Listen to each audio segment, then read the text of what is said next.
जैसे कि बता दूँ, इलाके के अंदर एक ना एक प्रतिनिधि चाहिए होता है। यहाँ प्रतिनिधि है, हम बात कर रहे हैं करण विहार की, जहाँ पे प्रतिनिधि हमारे निगम पार्षद भी है और एमएलए भी है, सभी है। उन्हीं के बीच में एक उभर के आता है युवा चेहरा। जी हाँ, हम बात कर रहे हैं दिलीप भाई की, जो क्षेत्र से प्रधान है और काफ़ी मुसीबतों का सामना करते हैं यहाँ क्षेत्र के लिए और लोगों की मदद करते हैं। और इस नौजवान व्यक्ति ने कैसे ये बीड़ा ठानी प्रधान बनने की, आइए जानकारी लेते हैं। और कैसे उड़ीसा से सफर तय हुआ दिल्ली तक का।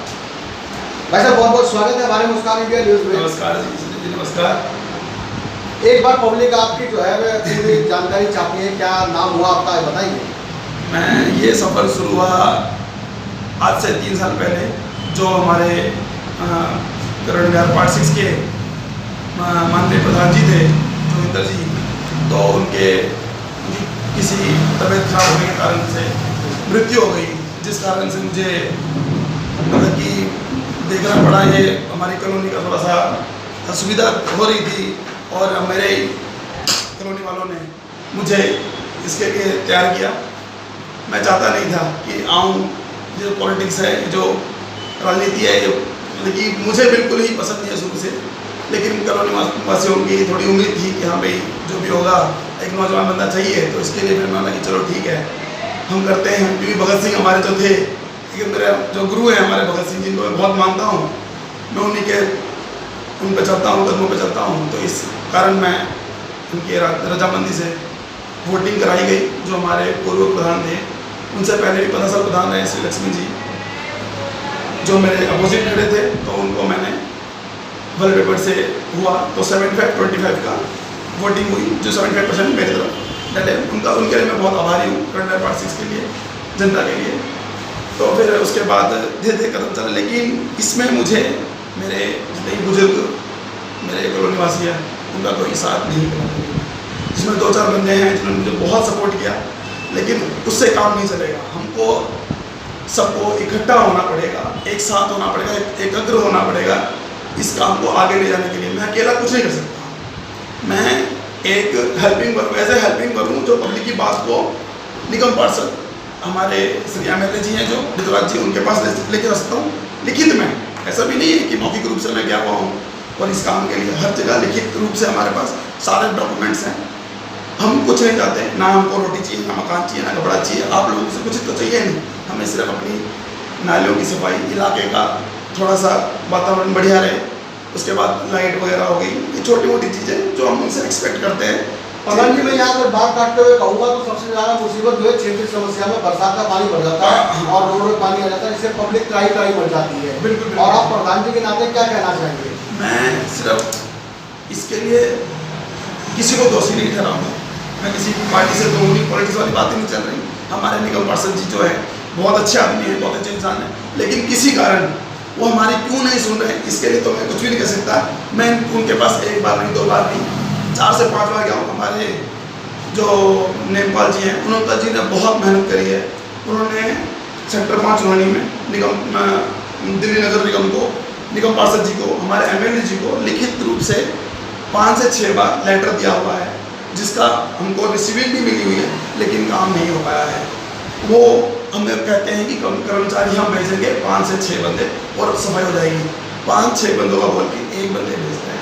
1 बंदे से, इंसान से आप कितना काम करा लोगे? 3 फुट का नाला पूरा भरा हुआ गड्ढों से, पानी कहाँ से जाएगा? नाले की सफाई नहीं हो रही है। रोड मकान ऊंचे बना देने से क्या नालों की सफाई हो जाएगी? पानी का स्तर तो उतना ही है ना। हम सिर्फ इतना चाहते हैं कि हमारी साफ सफाई रहे कॉलोनी में, और हमें कुछ नहीं चाहिए, बात समझ रहे हैं। लेकिन इस मामले में वही है कि अब जो हमारे नेपाल जी हैं, वो आज भी लोनी बॉर्डर गए हुए हैं। वहाँ पे भी जैसे कि कोई हमारे नेताजी हैं सिसोदा जी, उनकी कोई मीटिंग वगैरह है, तो उनसे बोल रहे हैं हम डायरेक्ट उनसे बात करेंगे ताकि। अब कोरोना के चलते बातें नहीं हो पा रही, ज़्यादा मुलाकात नहीं हो पा रही है, लोगों को टाइम नहीं दे पा रहे, तो थोड़ी बहुत समस्या हमारे साथ बनी हुई है। बाकी बरसात के लिए तो मैं बिल्कुल बोलना चाहूँगा कि किसी भी की तरह, चाहे वो कहते हैं ना जेब से पैसे भी लग जाए, वो काम हो जाए तो बढ़िया है। मैंने सुना कि आपने पैसे लगाए हैं, नाली नालों में पैसे लगाए हैं, लोगों ने। मैं नालियों में कभी भी प्रॉब्लम होती है, गली में हमारी 2-3 गलियाँ जो है निजी पड़ी हुई हैं जिनमें पानी भर जाता है, तो मैं पर्सनली प्राइवेट सफाई वाला लगा के कभी 500, कभी 800, कभी 1,500 रुपये दे के मैंने निकलवाया हुआ है। आप इस बारे में पब्लिक से भी पूछ सकते हैं। किसी के एक लेडीज़ थी, उनके घर में बगल में खाली पड़ता पानी भर गया, वो रो के मेरे पास आई, माता जी क्या हुआ? तो वो कहती है बेटा मेरे ना पानी भर गया, आप मलबा डलवा दो। तो मैं निगम पार्षद जी के पास गया, मैंने बोला कि हाँ भाई मलबे का ना सर अभी थोड़ा समय लग जाएगा, मलबा डल जाएगा, लेकिन बारिश करंट हो रही है, आप समय में करोगे उसकी दीवार गिर जाएगी। मैंने पर्सनली 2 गाड़ी मलबा डलवा दिया। कोई वो नहीं है, अपना से जितना हो सकता है पब्लिक के लिए जितना कर सकता हूँ उतना करता हूँ, ऐसा कुछ नहीं है। बहुत बढ़िया। तो दोस्तों आप देख रहे हैं लगातार हमारे साथ बने रहिए, आपसे बातचीत करवा रहे हैं, आपके बीच में बैठे हुए किस तरीके से नौजवान बच्चा ये लोगों की मदद कर रहा है इलाके के अंदर क्षेत्र में, और आगे जो है निगम पार्षद की तैयारी चल रही है, कौन सी पार्टी से चल रही है और कैसे दिमाग में आया, तो हम बातचीत करते हैं भाई से। गुण संपन्न सुनार की दुकान, कारोबार, रोजी रोजगार सब कुछ होते सोते आपके मन में क्या आया कि मैं समाज सेवा से जुड़ जाऊँ?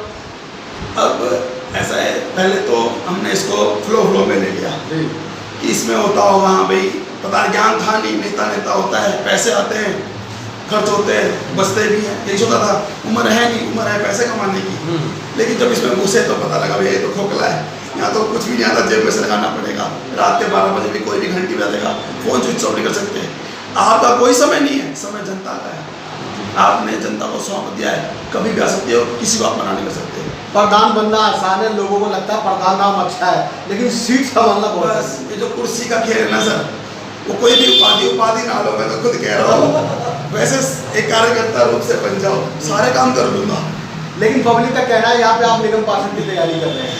निगम पार्षद की तैयारी हमारे भाई जी हैं तो ठीक है, हमें कोई और चाहिए नहीं। बाकी अगर मौका मिलेगा भैया तो बहुमत ही आपके साथ है, पब्लिक आपको चाहिए। बिल्कुल इसके लिए तो दिल से मैं धन्यवाद करता हूँ पब्लिक का। अगर निगम पार्षद का चुनाव लड़ेंगे तो कौन सी पार्टी से लड़ेंगे? ये कहना मुश्किल है सोशल मीडिया में, ये नहीं कहूँगा मैं अभी, जब टिकट अंदर की बात है। जी बिल्कुल, इसके लिए निगम पार्षद अगर बन जाते हैं तो पब्लिक को क्या आश्वासन देंगे? सबसे पहला काम क्या है? आश्वासन तो मैं दूंगा नहीं, आश्वासन मेरे को देना नहीं है, ना मेरे को कैमरे में आना है, मुझे पर्सनली कहीं नहीं बैठना, मैंने काम करना है।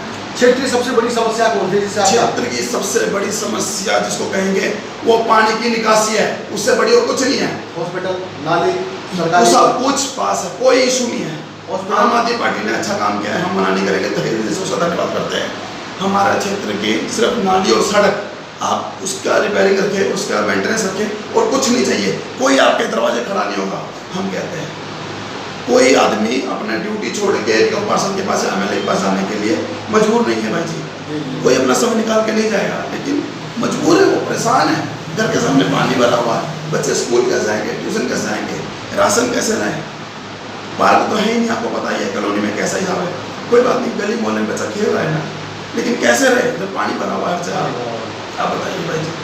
चलिए, क्षेत्र समस्या जुड़ी हुई पूछे प्रधान जी, बहुत अच्छा लगा आपसे क्षेत्र समस्याएं बताई। मैं जानना चाहूँगा इस क्षेत्र में करण विहार में कानून व्यवस्था कैसी है, क्राइम स्तर कैसा है? क्राइम स्तर तो बाबूजी, मैंने 2019 में अमनगढ़ थाने में मीटिंग के दौरान एक चौकी का वो रखा था कि चौकी बनाई जाए अमनगढ़ में, हमारे शमशान घाट के पास। तो वो चौकी अलॉट करी उन्होंने हमारे करण विहार पार्ट 6 से लगता हुआ, पार्ट 6 का छठ घाट है, पार्ट 3 का ही, तो उन्होंने मंदिर के पास बनाया। तो उस बूथ के अंदर बूथ तो बन गया, लेकिन उसमें पुलिस वाले हफ्ते में एक बार मिलेंगे तो मिलेंगे, नहीं तो नहीं मिलेंगे। जिस वजह से वहाँ पे गांजा, अफीम, चरस पीने वाले लड़के रहते हैं, उसमें माँ बहनों को आने जाने में दिक्कत होती है। मंदिर का जो प्रांगण है वो उससे गंदा हो रहा है। और इस बारे में ये चाहूँगा कि थाना प्रभारी इसके ऊपर थोड़ा सा ध्यान दें, संज्ञान लें अपने काम के ऊपर, और यहाँ पर डेली बीट लगाए। मॉर्निंग टाइम आगे 2 घंटे, इवनिंग टाइम आगे 2 घंटे, थोड़ी सी पेट्रोलिंग करी। ये सब चीज़ें चाहता हूँ मैं, जो यहाँ पे जीरो है। करण विहार के निवासी जो है कुछ क्राइम से दुखी है और मंदिर से दुखी है। मैं चाहूँगा कि यहाँ के बीट ऑफिसर बराबर चक्कर लगाए, क्योंकि रोड लाइन पर रहने से काफ़ी क्राइम स्तर रुकेगा। तो बने रहिए हमारे साथ और फिर हम बातचीत कराते हैं। जी प्रधान जी, मैं जानना चाहूँगा कि प्रधान बनने के बाद में क्या कोई वृद्धाश्रम या कोई निर्धन कन्या का विवाह या फिर किसी समिति एनजीओ से आप जुड़े हुए हैं? एनजीओ से मैं जुड़ा हूँ, एक युवा समिति है हमारी कन्या पार्टी के अंदर, मैं उससे जुड़ा हुआ हूँ। उससे जुड़ने के बाद तो इन्होंने जैसे कि 2020 में 6 फरवरी को इसका उद्घाटन करा गया, मार्च 23 को लॉकडाउन लग गया, तो थोड़ा सा कमेटी में दिक्कत आ गई। फिर 2 बार लॉकडाउन लग चुका है। बच्चों को फ्री में पढ़ाई, सिलाई का कोर्स करवाना, पार्लर का कोर्स करवाना और 2-3 चीज़ें और थी, उसमें अच्छे स्किल थे, लेकिन इसके कारण जो लॉकडाउन लग गया कोविड के चलते ये काम थोड़ा हमारा रुक सा गया। इसमें रवि सोनी जी हैं भाई हमारे, उन्होंने इस एनजीओ को स्टार्ट किया था, तो इस वजह से थोड़ा एनजीओ टूट सा गया, लेकिन वो जुड़ा हुआ है बंदा रवि सोनी जी जो है वो काफ़ी प्रयास कर रहे हैं, हम उनके साथ हैं पूरे दिल से। और अभी कल का शायद श्री राम चौक उद्घाटन करेंगे। श्री राम चौक के नाम से हमारे गली नंबर 9 में एक चौक बनाया जा रहा है, जिससे हमारा राम जी का नाम भी बना रहा है। हाँ जी, हाँ जी। और प्रधान जी, मैं जानना चाहूँगा कि इस समाज के साथ और प्रधान जी के साथ, निगम पार्षद के साथ, संस्कृति की कला के साथ, सबके साथ में एक त्यौहार भी हमारे देश में जुड़ा हुआ है जी, जी। लोगों के बीच में, कम्युनिटी के बीच में। तो आने वाले 15 अगस्त को जन्माष्टमी और रक्षाबंधन पे क्या कहना चाहेंगे देशवासियों को? देशवासियों को 15 अगस्त की जन्माष्टमी और रक्षाबंधन की बहुत बहुत शुभकामनाएं। और 15 अगस्त को सबको सारे बच्चों को मेरी तरफ से एक आश्वासन है कि आप मॉर्निंग में 10 बजे के बाद पतंग उड़ाएं, उससे पहले ना उड़ाएं। ये दिल्ली पुलिस की एक मुहिम है, रखी गई है। उनको लग रहा है कि खतरा, क्योंकि किसानों का जोर है 15 अगस्त को, वो हमारे साथ फिर से पार्लियामेंट के आसपास घेराव करेंगे। इसीलिए हमारा सिंधु बॉर्डर में काफ़ी मात्रा में police force, 10,000 police force daily वहाँ लग रही है। इसी कारण से उन्होंने 26 जनवरी को जो थोड़ा सा मिसबिहेव करा था, उससे काफ़ी परेशानी हुई थी दिल्ली वालों को। तो और माताओं बहनों को रक्षाबंधन की बहुत बहुत शुभकामनाएं। और बाकी भाई जी नमस्कार। प्रधान जी, एक छोटा और अंतिम और आखिरी सवाल करना चाहूँगा कि मास्क जरूरी और 2 गज भी दूरी जरूरी और सफाई भी जरूरी। बिल्कुल जरूरी। ये बात तो मैं किसी पार्टी के ऊपर बात नहीं करूँगा कि कोई पार्टी कहे तो अच्छा लगेगा, ये तो अपने आप ही इंसान को बिल्कुल बिल्कुल बिल्कुल बिल्कुल और सरकार कर भी रही है ऐसा। जी जी जी। लेकिन दिल्ली के अंदर कुछ अधिकारी मास्क न होने के कारण नाजायज चालान लोगों का काट रहे हैं, बिल्कुल काट रहे और हैं, तंग कर रहे हैं, घर में घुस के पर्ची काट रहे हैं, बिल्कुल चालान काट बिल्कुल। रहे ये हैं। बहुत गलत है। देखो, जी। आप लोगों ने कहा है हम सरकार की एडवाइस मान रहे हैं। सरकार ने कहा है बाहर निकलो, अनकॉन पर्सन से आप मिल रहे हो, किससे बात कर रहे हो, तो आपका मास्क जरूरी है। हम घर के अंदर तो मास्क लगा के बैठेंगे नहीं, घर में सारे अपने ही बंदे हैं। अगर चलो फैक्ट्री आपने ओपन करी है और शॉप हो गई, तरीके से दुकान हो गई, उसमें हम अगर मास्क पहन के 2 बंदे बैठे हैं, हमारी भी शॉप है, तो उसमें भी हर वक्त नहीं लगाया जा हर वक्त हम कैसे लगा के बैठे हैं। अभी मान लो खांसी हो रही है, जुकाम हो गया, तो मास्क लगा के कैसे बैठेंगे, कैसे सांस लेंगे। मेरे तो ऑक्सीजन मिल ही नहीं रहा, कोरोना से छोड़ता हूँ फिर लेता हूँ, फेफड़े तो वैसे ही खुल जाएंगे, मर जाऊँगा, है कि नहीं। तो उसमें से थोड़ा सा हमको तो ये मास्क के नाम पे वसूली होने लग गई है। और वसूली, जहाँ पे 2000 का चालान, मैं प्रधान हूँ, मैं अपनी गाड़ी से जा रहा था, बात कर रहा था, यहाँ तक मास्क था। आजकल वो वीडियो बना लेते हैं, तो मैंने 2,000 रुपये के 2 बार चालान भरे हैं। और जब 500 रुपये का था तो भी मैंने भरा हुआ है। मैंने जो पर्ची भरी गई है, मैंने उसके लिए कोई मना नहीं किया। यहाँ मेरी गलती है, मैंने नाक तक मास्क पहना था। बिना पर्ची के भी ले रहे हैं, बिना पर्ची के जो ले रहे हैं वो तो कानून वसूली है ना, वो गलत बात है। हमारे सेक्टर 20 में मान लो आप निकलते हो, मियाँ बीवी है, बच्चा है, बच्चे ने नहीं पहना, बीवी है, लेडीज है, वो आता है नीचे निकल जाता है यार, आप उनको रोके 2,000 रुपये तो नहीं है, 500 रुपये देने को गाड़ी में, तो गलत है ना। चलिए प्रधान जी, मिल के बहुत खुशी हुई। और आपसे हमारे परिवार का एक मुस्कान इंडिया का परिवार है, जिसमें हमारे सदस्य जुड़े हुए हैं, हमारी टीम जुड़ी हुई है, लोग देख रहे हैं, बड़ी खुशी हुई आपसे। आगे मिलकर फिर निगम पार्षद की तैयारी कर रहे हैं। तो दोस्तों, निगम पार्षद की तैयारी में हम फिर आपसे मिलाएंगे हमारे दिलीप प्रधान जी से, जो स्वभाव में तेजी है और तेजस्वी आदमी है। तो हमारे साथ बने रहिए। मुस्कान इंडिया न्यूज़, संजय कुमार श्रीवास्तव, दिल्ली। विजेंद्र जी, आपके सामने नवयुवक लड़का हमारा बैठा हुआ है, प्रधान इलाके का, क्षेत्र का। तो मैं जानना चाहूँगा, आप तो खैर जुड़े हुए हैं बचपन से ही, खेला कूदा आपके सामने, और आज अच्छे स्तर पर बिजनेस, काफ़ी संघर्ष करने के बाद बिजनेसमैन बना हुआ है, दुकान है, सब कुछ है। क्या लगा कि ये प्रधानी पद पे जाए, और क्या लगा आपको कि यहाँ पे कमियाँ हैं, ये पूरी कर सकते हैं? देखो जी, वैसे तो बेटे ने सभी कुछ कह दिया है, कोई कसर नहीं छोड़ी है, और ये भी करते ही हैं। और करते ही रहेंगे जब लोग जिस पे जो पद होता है। उसमें वही बात आ गई कि चाहे थोड़ा करें या ज़्यादा करें, ये कर्तव्य है जरूर है, करना भी चाहिए। तो सभी ठीक है, कोई गलत नहीं है, लेकिन कुछ जो है वो इस आपके सबके विचार एक से नहीं होते।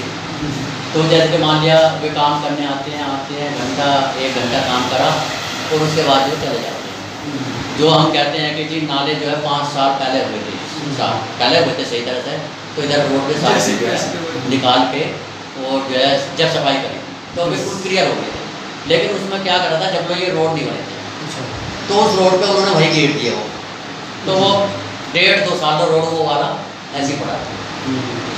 कोई बात नहीं हो, फिर जो है अड़ा साड़ा करके ये रोड बना, क्योंकि निकलना मुश्किल हो गया लोगों को।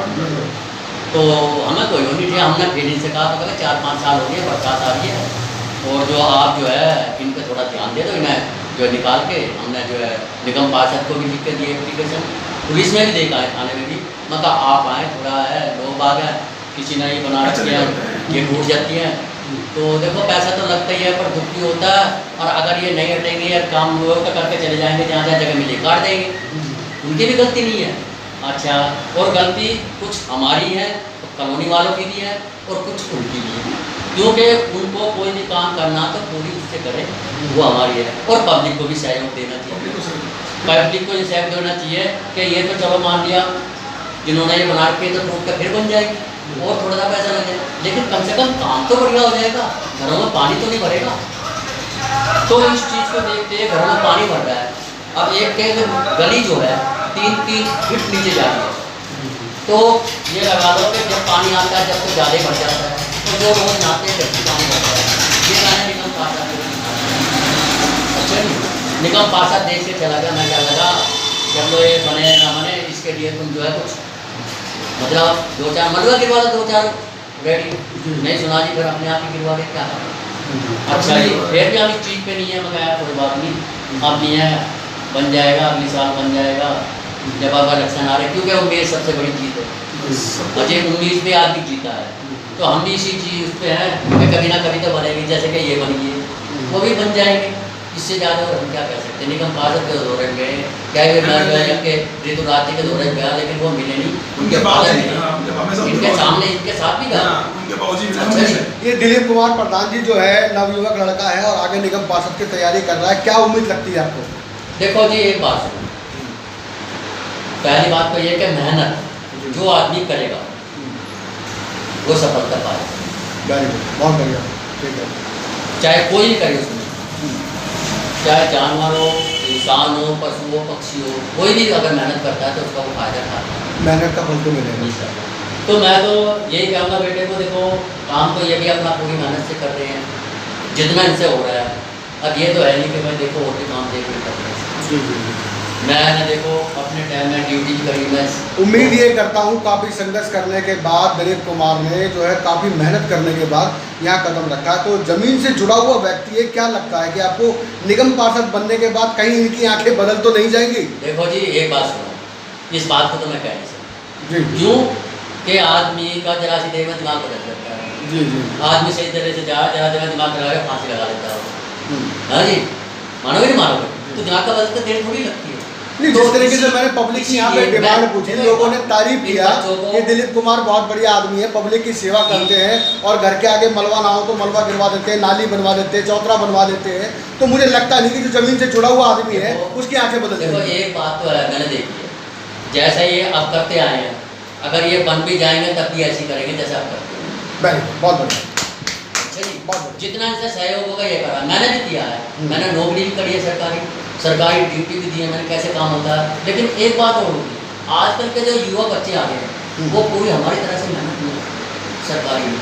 और सरकारी में सबसे ज़्यादा प्रॉब्लम क्या है कि आदमी या नौकरी जो बंद हुई है ये इसी कारण नहीं है क्योंकि लोग जो है सरकारी वो काम पूरी तरह से ताकत से नहीं करते, मेहनत से नहीं करते। 8 घंटे की जगह अगर 6 घंटे भी काम करें, 5 घंटे भी काम करें, जबकि बहुत काम तो शायद पब्लिक की परेशानी कम हो जाए। अच्छा जी, तो इसी बात को मैं तो यही कहता हूँ सभी से कि चाहे उसमें निगम पार्षद हो, चाहे MLA हो, चाहे प्रधान हो, चाहे कॉलोनी हो, सबको सहयोग करेंगे जब जो हमारा कार्य सफल हो। अगर कॉलोनी वाले साथ नहीं देंगे जब भी मैं एकला कुछ नहीं कर सकता, ये भी नहीं कर सकता। अच्छा, कॉलोनी वाले इनसे ज़्यादा संघर्ष करेंगे तो सबसे ज़्यादा खुशी इन्हें होगी और फायदा उनको। बहुत बढ़िया, बहुत बढ़िया, बहुत बढ़िया। बाकी और मैं आपसे क्या अंत में और आखिरी और जो सभी देशवासियों को 15 अगस्त रक्षाबंधन पे क्या हाँ बिल्कुल सर, तो मैं तो ये कहता हूँ कि जब भी है ये खुश रहें, सुखी रहें। और भाई कॉलोनी वासियों क्या मैं तो पूरे देशवासियों को ये देता हूँ शुभकामनाएं कि सब खुशी रहें, सुखी रहें और हंसते खेलते फलते फूलते रहें और अपने देश में रह के मेहनत करें और अपने देश के लिए जो है जिए और अपने देश के लिए मरें।